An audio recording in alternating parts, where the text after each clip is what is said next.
Wesimomoza awufika ngukalelekile.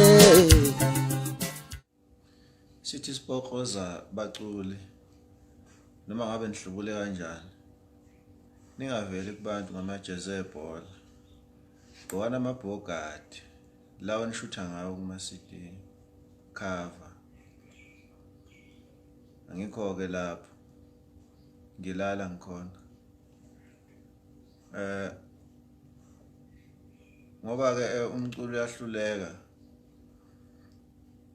ukulalela lento ebengisho njengoba bengikhuza mina bengingaqambukeli bengikhuza igama elibi elisetshenziswayo kulomdlalo wenu ngokuthi umdlalo bengikhuza lapho mina njengobhekeni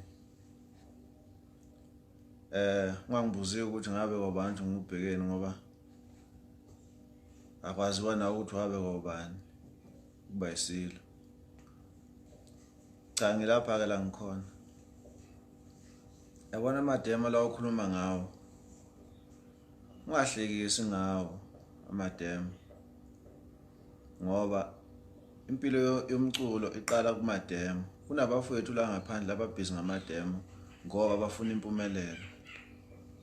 Umdala kakhulu ukuthi ungahlekisa ngalonto leyo ngoba impilo iqala lapho uyala kule industry yomculo. So ungabahleka abafowethu ngoba udiscourage izingane ngalonto leyo. Ahoxise lawo mazwi lawo. Ngiyacela angilwe. Number 2, abona icar wash lokhuluma ngayo ngicela ukuthi uhoxise kancane ukukhuluma ngendaba zeemonto ngoba imoto kwakabi nayo. Uyozukhuluma ngemonto nama car wash mangabe sekukhona okwesikolokorwana bese ngiphinda ngizala nayo endabeni yokuthi ngicambukela endabeni zabaculi. Cha, izwe lolungiswa ubani mangabe lingalungiswa yithina. Ningangithathi kancane ngoba kuleli izwe kwakune apartheid kodwa wakhona umuntu okwazi ukulungisa indaba yeapartheid. Akagxekwanga ukuthi ubani onozolungisa indaba yeapartheid manje.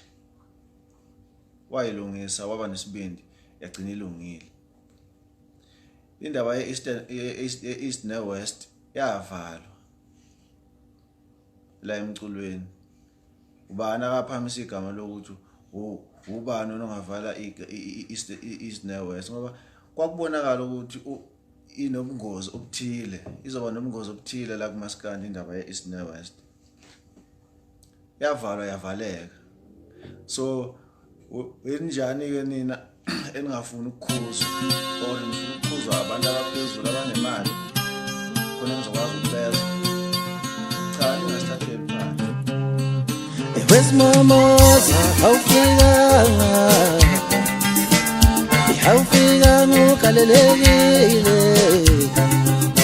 Wesimomoza awufika ngapana. Wesimomoza awufika ngukalelekile.